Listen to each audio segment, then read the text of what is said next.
H. G. Wells. The Lord of the Dynamos. Narrated by John Mydrum Ballantyne.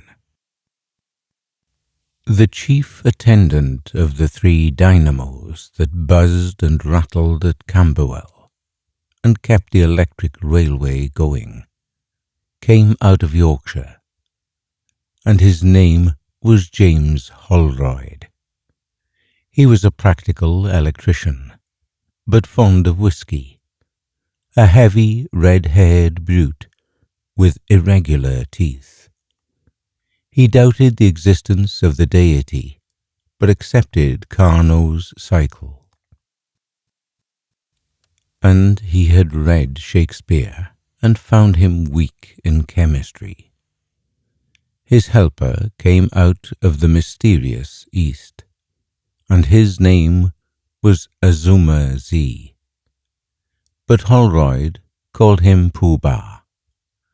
Holroyd liked the nigger because he would stand kicking, a habit with Holroyd, and did not pry into the machinery, and try to learn the ways of it. Certain odd possibilities of the Negro mind, brought into abrupt contact with the crown of our civilization, Holroyd never fully realized, though just at the end he got some inkling of them. To define Azuma Z was beyond ethnology. He was, perhaps, more negroid than anything else, though his hair was curly rather than frizzy, and his nose had a bridge. Moreover, his skin was brown rather than black, and the whites of his eyes were yellow. His broad cheekbones and narrow chin gave his face something of the viperine V.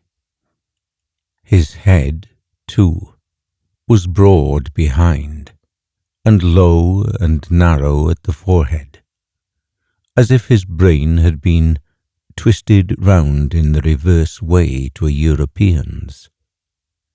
He was short of stature, and still shorter of English. In conversation he made numerous odd noises of no known marketable value, and his infrequent words were carved and wrought into heraldic grotesqueness. Holroyd tried to elucidate his religious beliefs, and especially after whisky lectured to him against superstition and missionaries. Azuma Z, however, shirked the discussion of his gods, even though he was kicked for it. Azuma Z had come clad in white but insufficient raiment out of the stokehole of the Lord Clive, from the Straits settlements and beyond, into London. He had heard even in his youth of the greatness and riches of London, where all the women are white and fair, and even the beggars in the streets are white, and he arrived, with newly earned gold coins in his pocket, to worship at the shrine of civilization. The day of his landing was a dismal one. The sky was dun, and a wind-worried drizzle filtered down to the greasy streets. But he plunged boldly into the delights of Shadwell, and was presently cast up, shattered in health, civilized in costume, penniless and, except in matters of the direst necessity, practically a dumb animal, to toil for James Holroyd, and to be bullied by him in the dynamo shed at Camberwell. And to James Holroyd bullying was a labour of love. There were 3 dynamos with their engines at Camberwell, The two that had been there since the beginning were small machines.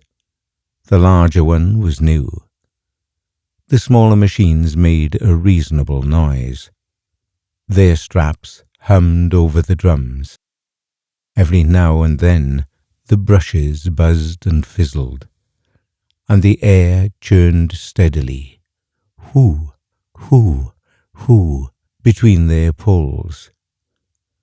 One was loose in its foundations and kept the shed vibrating.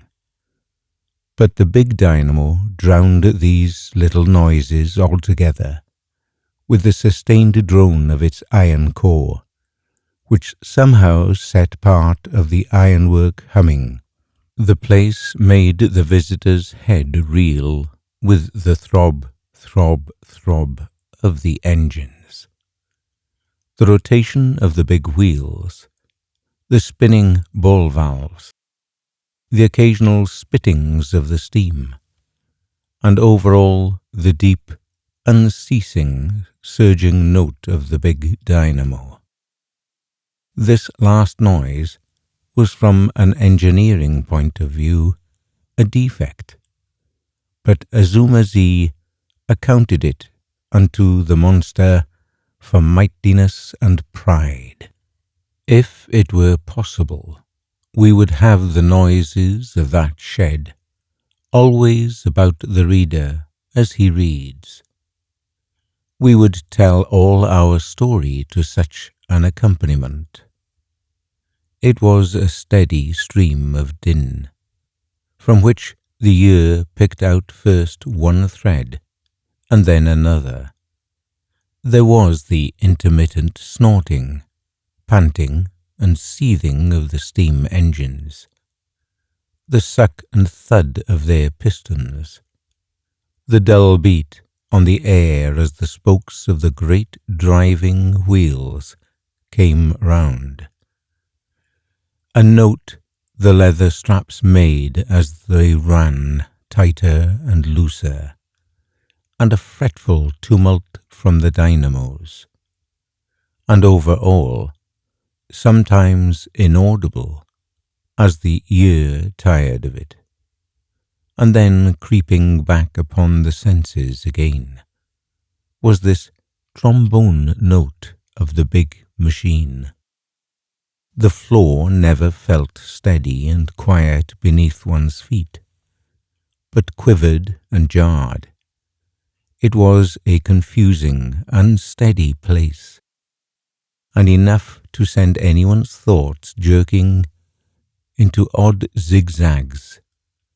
And for 3 months, while the big strike of the engineers was in progress, Holroyd, who was a blackleg, and Azuma-zi, who was a mere black, were never out of the stir and eddy of it, but slept and fed in the little wooden shanty between the shed and the gates. Holroyd delivered a theological lecture on the text of his big machine soon after Azuma-zi came. He had to shout to be heard in the din. "Look at that," said Holroyd. "Where's your heathen idol to match him?" And Azuma-zi looked. For a moment Holroyd was inaudible. And then Azuma-zi heard, "Kill 100 men, 12% on the ordinary shares," said Holroyd. "And that's something like a god." Holroyd was proud of his big dynamo, and expatiated upon its size and power to Azuma-zi, until heaven knows what odd currents of thought that and the incessant whirling and shindy set up within the curly black cranium.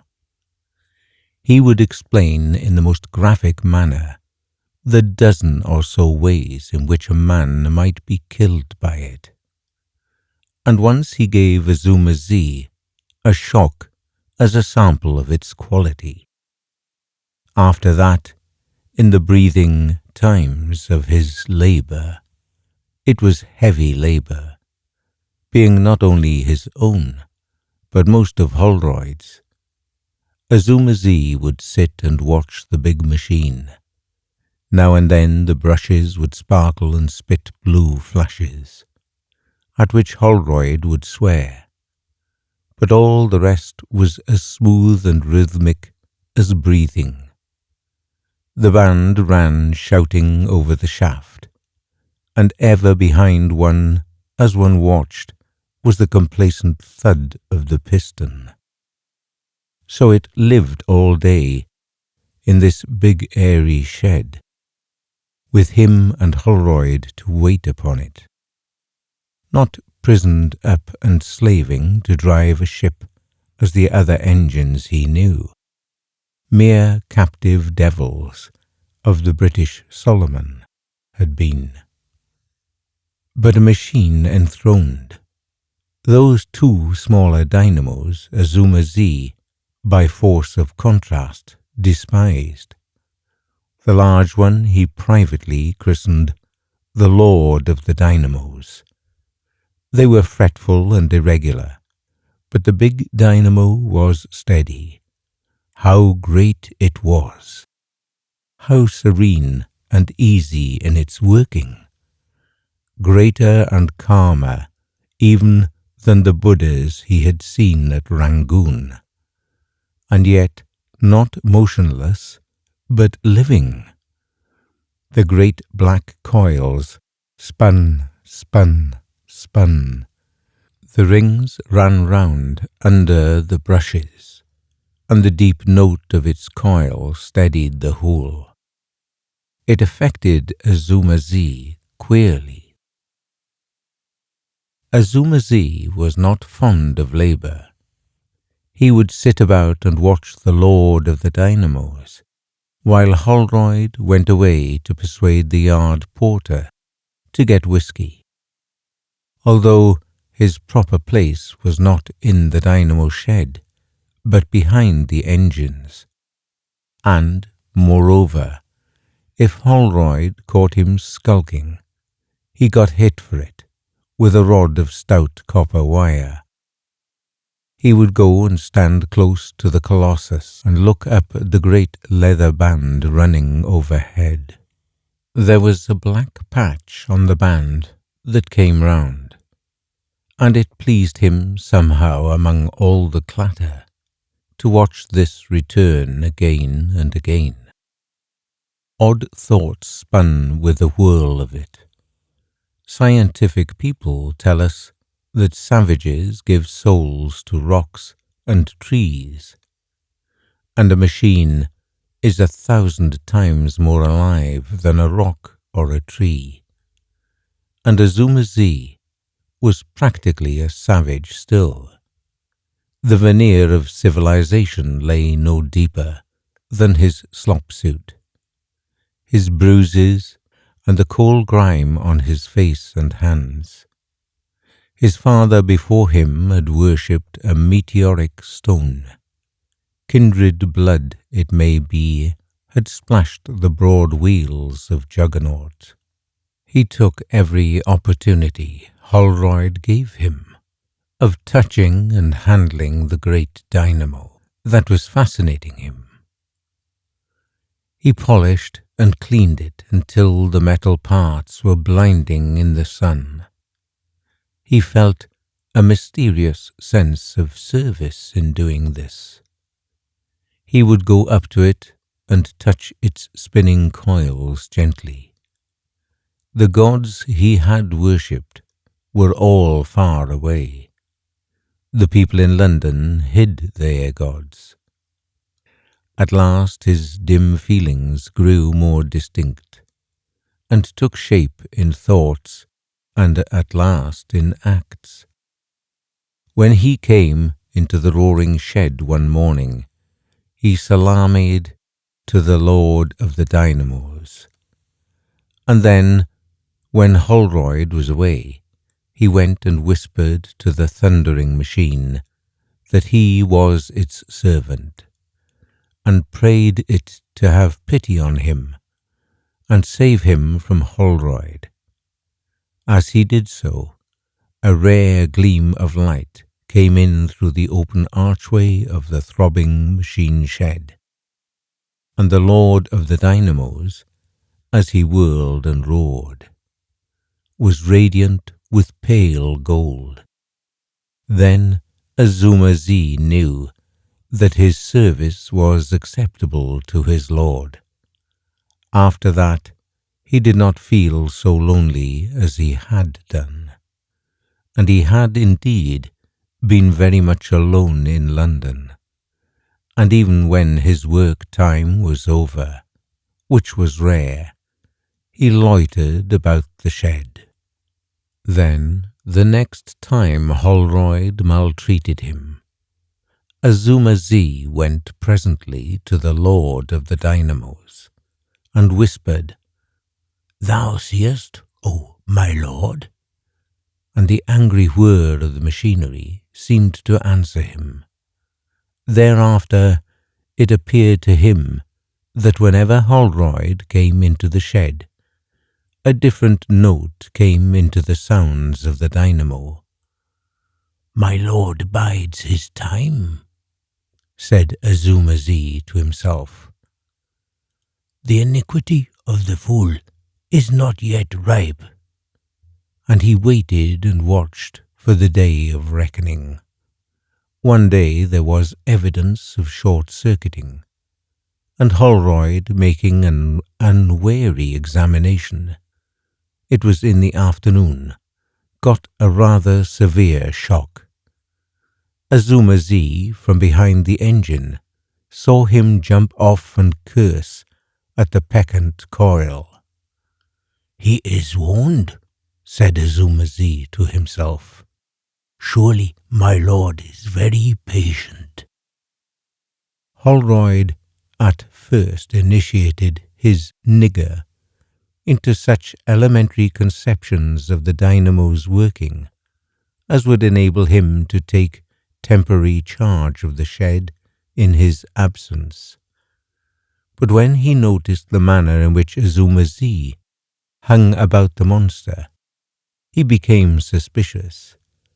He dimly perceived his assistant was up to something, and connecting him with the anointing of the coils with oil that had rotted the varnish in one place, he issued an edict, shouted above the confusion of the machinery, "Don't ye go nigh that big dynamo any more, Pooh-Bah, or I'll take thy skin off." Besides, if it pleased Azuma Z to be near the big machine, it was plain sense and decency to keep him away from it. Azuma Z obeyed at the time, but later he was caught bowing before the Lord of the Dynamos, at which Holroyd twisted his arm and kicked him as he turned to go away. As Azuma Z presently stood behind the engine and glared at the back of the hated Holroyd, the noises of the machinery took a new rhythm and sounded like 4 words in his native tongue. It is hard to say exactly what madness is. I fancy Azuma Z was mad. The incessant din and whirl of the dynamo shed may have churned up his little store of knowledge and his big store of superstitious fancy, at last into something akin to frenzy. At any rate, when the idea of making Holroyd a sacrifice to the dynamo fetish was thus suggested to him, it filled him with a strange tumult of exultant emotion. That night the 2 men and their black shadows were alone in the shed together. The shed was lit with one big arc light that winked and flickered purple. The shadows lay black behind the dynamos. The ball governors of the engines whirled from light to darkness, and their pistons beat loud and steady. The world outside, seen through the open end of the shed, seemed incredibly dim and remote. It seemed absolutely silent, too, since the riot of the machinery drowned every external sound. Far away was the black fence of the yard, with grey, shadowy houses behind. And above was the deep blue sky and the pale little stars. Azuma-Z suddenly walked across the centre of the shed, above which the leather bands were running, and went into the shadow by the big dynamo. Holroyd heard a click, and the spin of the armature changed. "What are you doing with that switch?" he bawled in surprise. "Ain't I told you?" Then he saw the set expression of Azuma-Z's eyes as the Asiatic came out of the shadow towards him. In another moment the two men were grappling fiercely in front of the dynamo. "You coffee-headed fool," gasped Holroyd, with a brown hand at his throat. "Keep off those contact rings." In another moment he was tripped and reeling back upon the lord of the dynamos. He instinctively loosened his grip upon his antagonist to save himself from the machine. The messenger, sent in furious haste from the station to find out what happened in the dynamo shed, met Azuma-Z at the porter's lodge by the gate. Azuma-Z tried to explain something, but the messenger could make nothing of the black's incoherent English, and hurried on to the shed. The machines were all noisily at work, and nothing seemed to be disarranged. There was, however, a queer smell of singed hair. Then he saw an odd-looking crumpled mass clinging to the front of the big dynamo, and, approaching, recognized the distorted remains of Holroyd. The man stared and hesitated a moment. Then he saw the face and shut his eyes convulsively. He turned on his heel before he opened them, so that he should not see Holroyd again, and went out of the shed to get advice and help. When Azuma-Z saw Holroyd die in the grip of the great dynamo, he had been a little scared about the consequences of his act. Yet he felt strangely elated, and knew that the favour of the Lord Dynamo was upon him. His plan was already settled when he met the man coming from the station, and the scientific manager, who speedily arrived on the scene, jumped at the obvious conclusion of suicide. This expert scarcely noticed Azuma-Z, except to ask a few questions. Did he see Holroyd kill himself? Azuma-Z explained that he had been out of sight at the engine furnace until he heard a difference in the noise from the dynamo. It was not a difficult examination, being untinctured by suspicion. The distorted remains of Holroyd, which the electrician removed from the machine, were hastily covered by the porter with a coffee-stained tablecloth. Somebody, by a happy inspiration, fetched a medical man. The expert was chiefly anxious to get the machine at work again, for 7 or 8 trains had stopped midway in the stuffy tunnels of the electric railway. Azuma-Z, answering or misunderstanding the questions of the people who had by authority or impudence come into the shed, was presently sent back to the stokehole by the scientific manager.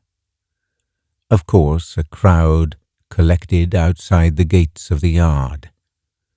A crowd, for no known reason, always hovers for a day or two near the scene of a sudden death in London.